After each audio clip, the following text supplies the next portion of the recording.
Un saludo, compañeros y profesor de métodos numéricos.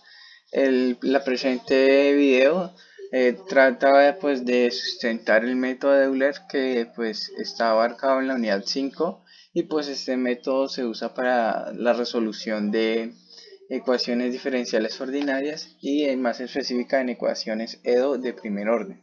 Entonces, el MISIPA está conformado por Brian Alejandro Pacheco, Luis Miguel García Aranzales, Jefferson Ortiz Rodríguez y pues mi persona, Eduardo Steven Zamora Luna.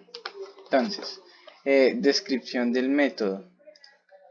Entonces, el método de Euler es muy interesante, pues como se mencionó antes, como punto de partida en la resolución numérica de ecuaciones diferenciales, ya que es muy simple y permite comprender el resto de los métodos.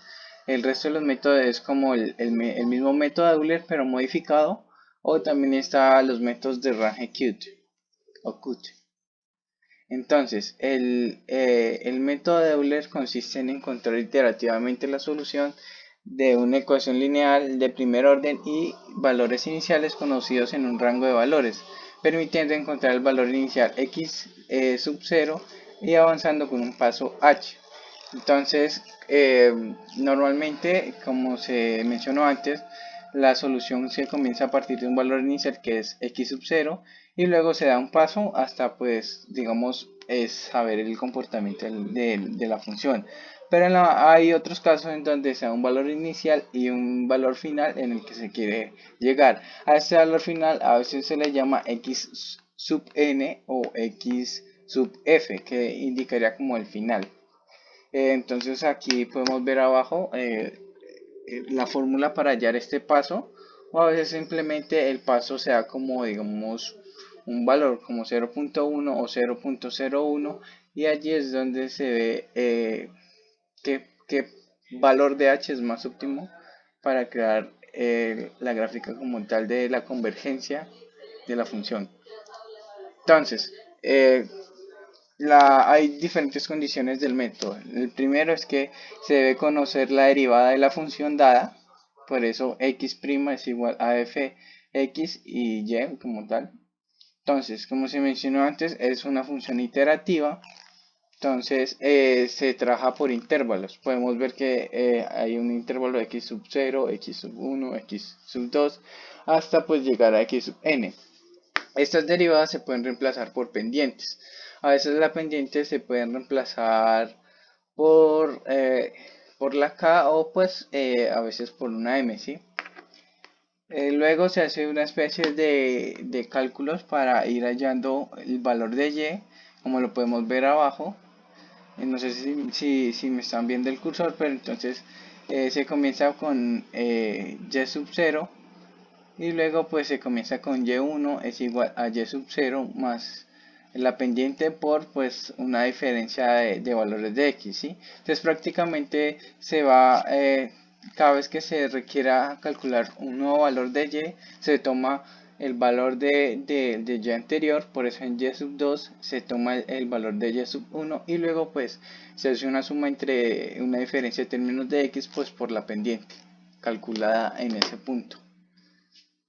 Al final de todo se da al final de todos, después de varias fracciones, digamos, de rectas, se va a formar una línea, una curva como tal. Entonces, aquí vemos el diagrama de flujo.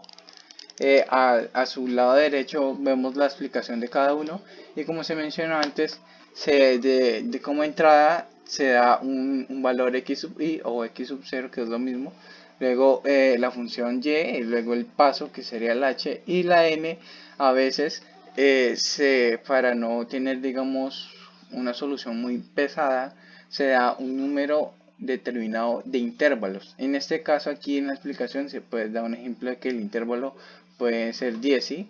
Hasta llegar de un punto inicial a un punto final. Entonces aquí sucesivamente vemos unos cálculos y unos, pues como se mencionó antes, es un método iterativo, hay un ciclo para realizar todas estas operaciones de hallar el valor de x, luego el valor de la función y así sucesivamente para el último obtener todos estos valores. Estos valores se pueden representar en una tabla que más adelante la vamos a ver un ejemplo, tanto en código como una solución digamos a mano. Entonces aquí vemos el código, como se mencionó antes que es un método sencillo, el código es igual, es sencillo. Entonces aquí ya vamos al ejemplo. El ejemplo es el siguiente, usa el método de Euler en la siguiente ecuación. Entonces y' es igual 1 sobre 2 xy. Recordemos más adelante que 1 sobre 2 es igual que decir 0.5. Entonces, donde se inicia desde 0, es decir, aquí estamos haciendo referencia al valor de x sub 0 hasta 1, que aquí, como se mencionó antes, hace referencia a x sub f o a x sub n. Entonces, con una posibilidad de encontrar la solución con 10 iteraciones. Esto a veces se representa como n, como lo vimos antes en el diagrama de flujo, o una k, o en programación las iteraciones se representan con una variable llamada i. Entonces esta es con una posibilidad de encontrar la solución de iteraciones como una consideración para no sobrecargar la utilización de este método, que por eso en algunas soluciones de ecuaciones EDO no es viable utilizar este método de Euler porque es muy demorado para lograr esa convergencia de solución. Entonces aquí sería la solución, aquí se da el paso que es de cada 0.1. Como inicial es todo 0 menos el y. El y es igual a 1 cuando x es igual a 0. Esa es también otra condición, siempre comienza de esa manera. Entonces la función es igual a 0. Luego vemos en la gráfica al lado cómo se va punteando, por decirlo así, los valores de x con paralelamente los valores hallados en y, hasta al final obtener una curva y encontrar la solución. Entonces podemos ver que se hizo un total de 11 iteraciones y se inició desde 0 hasta que al final x sea 1 y vemos cada cambio que hay en cada uno de estos cálculos hechos en cada iteración. Obviamente estos cálculos se hicieron tomando en cuenta las fórmulas antes mencionadas. Entonces ahora vamos a pasar pues al entorno gráfico para ver el código y el funcionamiento de este método en Python. Bueno, una vez aquí en Spider, en el entorno de desarrollo de Python 3.8 en este caso, se implementa como tal el método de Euler. Entonces lo primero que debemos hacer es importar esta librería de matplotlib.pyplot que se usa para pues graficar, hacer gráficas de cualquier tema que se quiera realizar.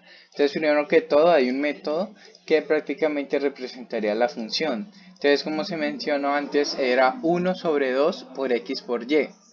Entonces un medio es igual que representarlo por 0.5. Entonces por eso lo vemos acá. Y obviamente recibe como parámetro valores de x y valores de y. Luego pues se empieza a hacer a declarar como tal cuál va a ser el inicio y cuál va a ser el final. Como mencionamos antes, se quiere iniciar desde 0 hasta llegar a 1, ¿sí? Entonces aquí lo representamos con dos variables a, b, pero prácticamente representaría x sub 0 y x sub f. Entonces se da el paso, como antes se mostró en la gráfica de la tabla, perdón, en la gráfica y en la tabla, que el paso es de 0.1. Luego se hace una especie, digamos, de variable temporal, que entonces x va a ser igual a A. Esta es en x, esta es la que va a ir cambiando a medida que va pues realizando estas iteraciones y lograr esta convergencia. Entonces, como se mencionó antes, siempre se comienza pues con y sub 1 cuando x es igual a 0. Sí, se podría decir que esa sería la y inicial. Y bueno, entonces, como k se hace referencia a cada iteración, como se mencionó, a veces se refiere como una letra n, una letra i, o en este caso se utilizó la k. Entonces la primera iteración es de 0, es 0. pero pues verbalmente se podría decir primera iteración. En programación es con el número cero, una representación como tal. Entonces, aquí en esta línea como tal se empieza a configurar cómo se va a mostrar la tabla como tal. Entonces aquí estamos indicando que va a haber como un espacio en blanco, luego va a haber, no, perdón, aquí va a haber una barrita, luego acá se va a colocar los valores de K, o sea la iteración, luego hay una separación o un limitador, que sería una barrita que lo podemos ver aquí en format, prácticamente eso. Luego vamos a ver que aquí se van a ver los resultados de X, luego va a haber otra barra como tal, o un separador, para luego ver los resultados de Y. Luego hay otro separador para luego ver los resultados de f de x y y, o sea la función como tal dada, y pues se cierra como tal la tabla. Entonces eso sería como tal el header de esa tabla, y se entra a un while, a un ciclo para hacer cada iteración. Aquí se van agregando los puntos en la gráfica. Luego aquí se vuelve a imprimir, pero ya aquí no son, digamos, solo los headers, sino que ya son los valores de estas variables. Las variables estamos hablando de variables k, x, y y pues la función como tal, los valores de la función. Entonces aquí se hacen las operaciones que antes vimos tanto en el diagrama de flujo como pues en la presentación, que son para hallar de x. Entonces x es igual al valor que tenía ante x, y luego se le suma el valor de la función por, digamos, la pendiente como tal, ¿sí? Entonces x es igual a pues x más h, que es para hallar el valor de x más el paso, y luego pues k es igual a k más 1, que se va aumentando uno por uno la iteración. Y por último pues se muestra el resultado, tanto la gráfica como la tabla. Entonces vamos a ver y vemos aquí el resultado de la tabla. Prácticamente esta tabla es idéntica que la que vimos en la presentación, y aquí están los valores que vemos de llegar de 0 hasta 1, y vemos aquí hay que imaginarnos, digamos, los puntos de x y los puntos de y como tal. Es que acá solo muestran los resultados que se van calculando. En este método se podría considerar que no está totalmente aproximado, no se considera una solución viable, entonces se podría modificar el paso. Entonces, para entender mejor esto, voy a cambiar el paso de 0.1 a 0.01 y vamos a ver el cambio. Entonces, aquí ya no hay solo 11 iteraciones, sino que ya llega como a 100 iteraciones como tal. Y aquí podemos ver la diferencia, que aquí están los puntos muy separados y no se considera una solución viable. En cambio acá sí podemos ver perfectamente la, la solución como tal de x inicial de 0 a x final 1, lo más aproximado a 1. Entonces eso sería todo y gracias por su atención.